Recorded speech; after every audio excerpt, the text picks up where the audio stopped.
Yeah.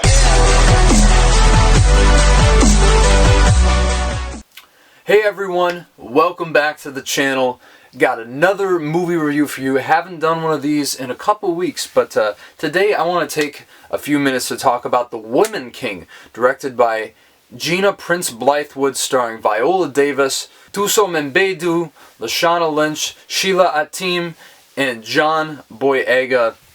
Now, this director, she also directed The Old Guard, which I heard wasn't the best of films. I've heard from a few people, so wasn't really anything I was interested in checking out. But this film had a very, very intriguing premise. Of course, this film was tackling the woman warriors of the Dahomey tribe from the 17th and 18th centuries, and kind of like how they had this all-woman regiment who kind of fought against, and well, I'll get into that a little bit, because in this movie they kind of fight against these Western slavers and free people from oppression, and sometimes have the woman join the ranks and kind of become like this tight unit, this tight-knit family, if you will.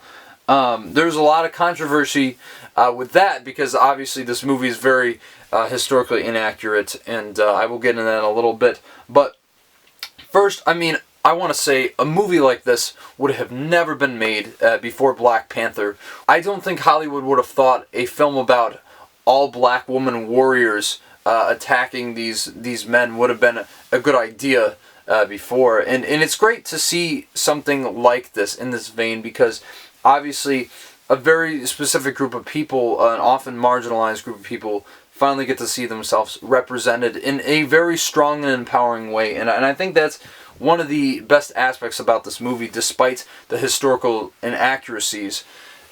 And I think, obviously, the cast that they got here was incredible. I think Thuso Mbedu, I've never seen her in anything, but she's really the lead of this movie. You see all these events happening through her eyes, and I just think she's absolutely terrific. She carries this movie. And of course, Viola Davis, one of the best actors ever, really. And she always delivers, especially near the end of this movie. My goodness, some incredible work from her. Lashana Lynch, I really want to keep seeing her in more stuff, because she really has such a swaggering presence throughout the movie. That her confidence is undeniable. Her charisma is just off the charts, and I think she really is one of probably the standout supporting character outside of the two leads that I just mentioned.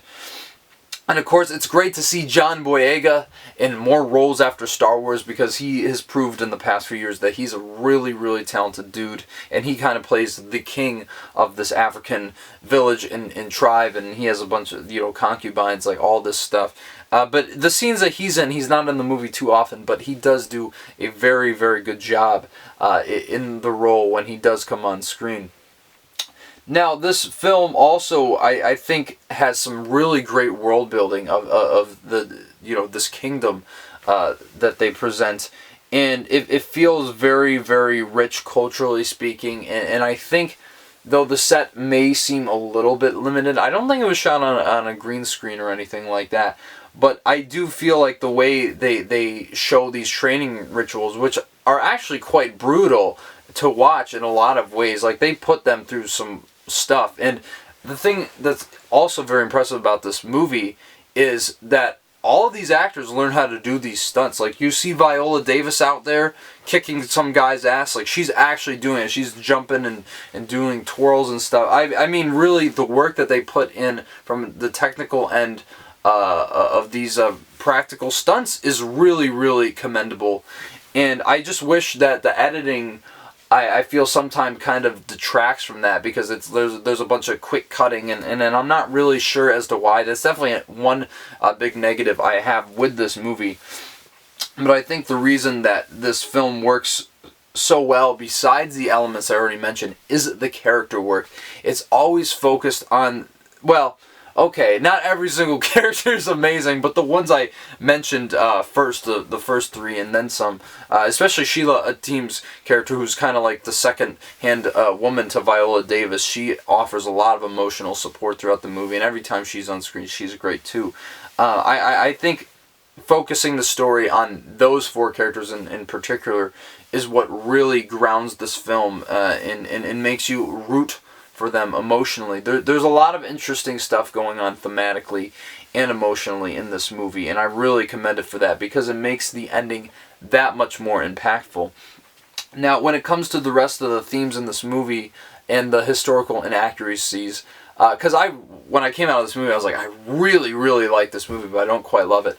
And then I looked into the history a little bit, and this might be a slight spoiler, but I don't care, it's history. They kind of passed this tribe off of, oh, we aren't going to enslave any of our own people anymore and sell them off. But in reality, they continued to practice that till probably the end of the kingdom. I just think, once again, this is another case of phony Hollywood maudlin bullshit slipping into a movie and completely stripping it of its context. Now, I have to say that a lot of this context is valid, that is there, but I do feel like that detracts from the overall experience because we're getting spoon-fed something that Hollywood wants us to agree with. And it is a good message, but it isn't necessarily a factual one.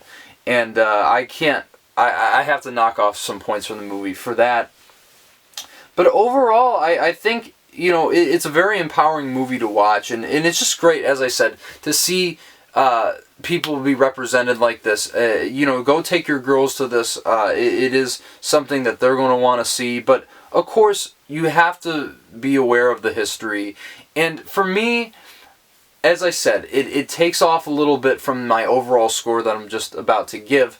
But I still think what they were going for, what the filmmakers intended to do, I think trumps that in some sort of way. So I'm going to give The Woman King a 7.5 out of 10. Really enjoyed this film. A lot of great action to boot as well, though I think even that could have been a little bit more refined. And there's also a romance plot that it's decent, but I don't think it really goes anywhere substantial. But yeah, tell me what you thought about The Woman King if you guys saw it. Drop your comments down below.